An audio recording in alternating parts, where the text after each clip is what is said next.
قارون کو دولت مل گئی، اتنا بڑا خزانہ تھا اس کے پاس کہ قرآن کہتا ہے کہ ایک جماعت مل کے صرف خزانے کی چابیاں اٹھاتی. یعنی یہ معاذ اللہ کوئی گپ نہیں، یہ قرآن مجید نے بیان فرمایا کہ ایک جماعت مل کے صرف خزانے کی.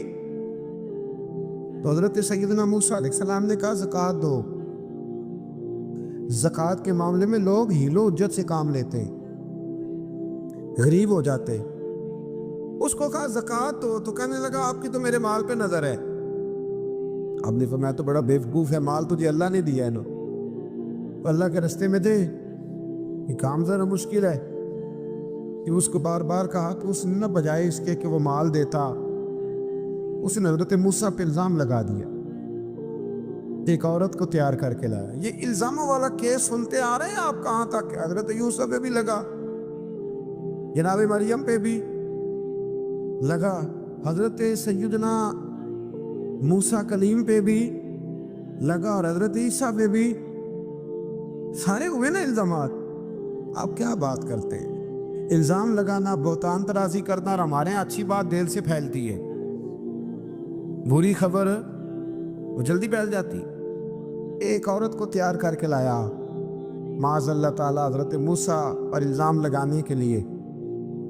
اور جب وہ بی بی آپ کے سامنے لا کے کھڑی کی تو حضرت موسیٰ نے جلال فرمایا تجھے قسم ہے اللہ کی عزت کی، سچ سچ بتا معاملہ کیا ہے. تو وہ خاتون کانپنے لگی، کہنے لگی میں موسیٰ کلیم کے سامنے کیسے کھڑی ہو سکتی؟ مجھے تو اس نے پیسے دے کے تیار کیا، مجھے اس نے مجھے پیسے دے کے تیار کیا، اور بڑی اس نے مجھے تکلیف دی ہے. یہ جب کہا تو حضرت موسیٰ علیہ السلام رونے لگے کہ تو سارا کچھ کرتا پر میری سفید چادر پہ داغ تو نہ لگانے کی کوشش کر. آپ رونے لگے.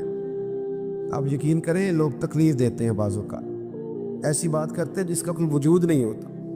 تو یہ کچھ لوگ کر دیتے ہیں لیکن وہ سمجھتے نہیں.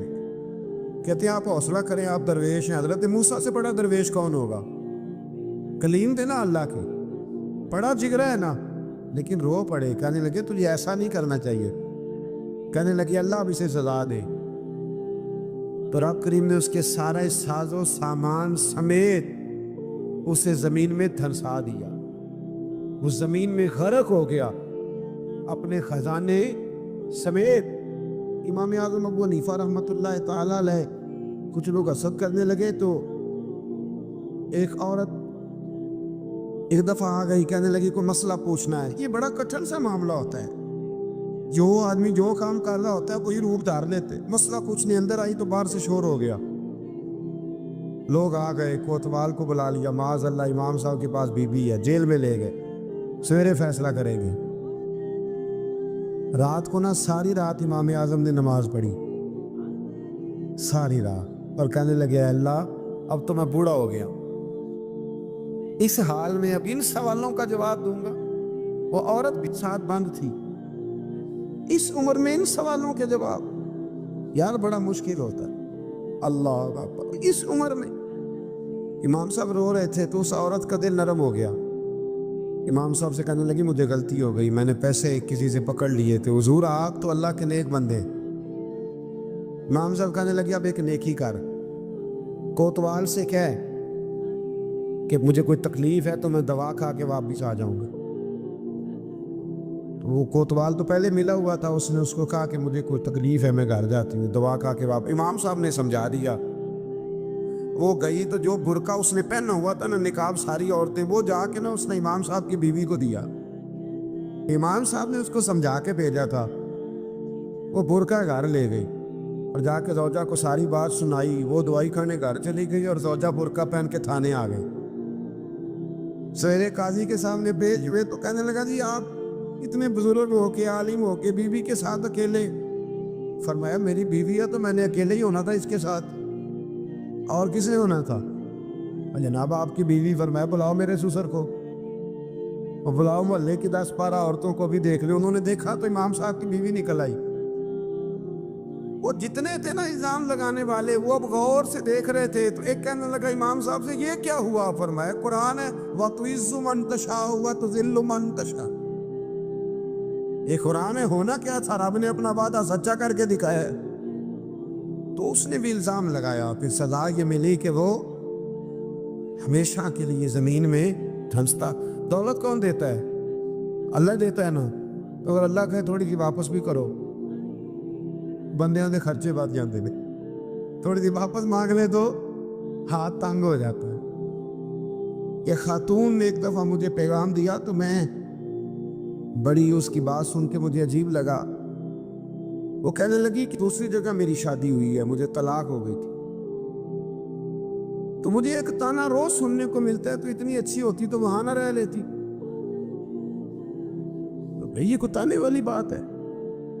کوئی ضروری ہے کہ بیوی غلط ہوتی ہے تو طلاق ہوتی ہے؟ اللہ کے محبوب علیہ السلام کی 2 صاحبزادیوں کو ابو لہب کے 2 بیٹوں نے طلاق بھیج دی تھی، کس کی غلطی تھی؟ تو آپ کیا کہہ سکتے ہیں یہاں کیوں طلاق؟ تو اتنی جلدی بات تھوڑی کر دیں گے آپ، تھوڑی احتیاط فرمائیں بولنے۔ حضرت عبداللہ ابن عباس فرماتے ہیں میرے نبی پاک علیہ السلام نے میری تربیت فرمائی، اور محبوب پاک علیہ السلام نے فرمایا عبداللہ یاد رکھنا، یہ نوجوان دوست میری بات لکھ لیں، پریشان لوگ میری بات لکھ لیں، ان کے پاس قوت فیصلہ نہیں، وہ اس بات کو لکھ لیں۔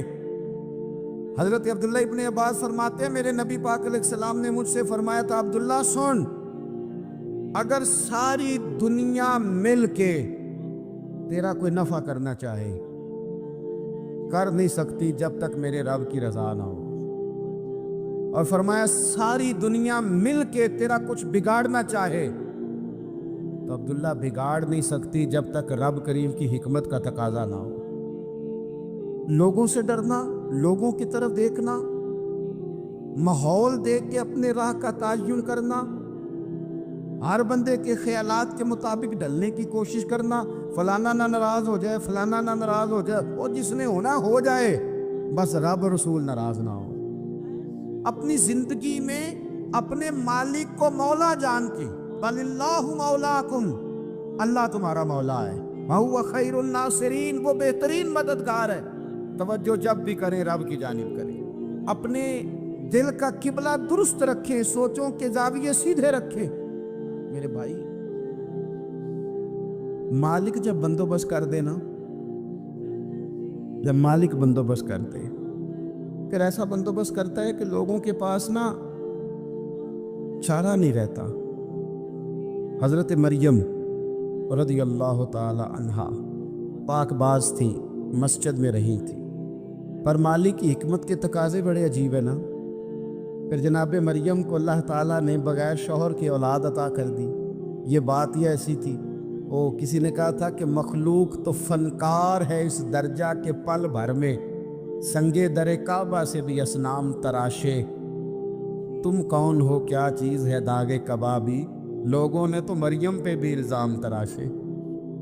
تو لوگوں نے کہا کدھر سے لے آئی بچہ، تیرا باپ تو ایسا نہیں تھا، کہاں سے لے آئی؟ اللہ کرے میں آپ کو سمجھا سکوں، ذرا اپنے آپ کو وہاں کھڑا کریں کہ ایک پاک باز عورت، پاک باپ کی بیٹی، طیب ماں کی بیٹی، اور اللہ کے گھر میں پرورش پانے والی خاتون، ایک وہ وقت اور ایک یہ وقت کہ اس عورت کو کٹہرے میں کھڑا کر کے پوچھا جا رہا ہے کہ معاذ اللہ تیری گود میں بچہ جائز نہیں ہے، کہاں سے لائی ہے؟ اب خود سے صفائیاں بندہ کتنی کو دے، کتنی کو وضاحتیں کرے۔ اور میں نے تو اپنی زندگی میں دیکھا ہے زیادہ وضاحت دینے والے کو بھی لوگ جھوٹا سمجھنے لگ جاتے ہیں، زیادہ وضاحت دینے پر بھی لوگ کمزوری کا اظہار سمجھتے ہیں کہ کمزور پڑ گئے۔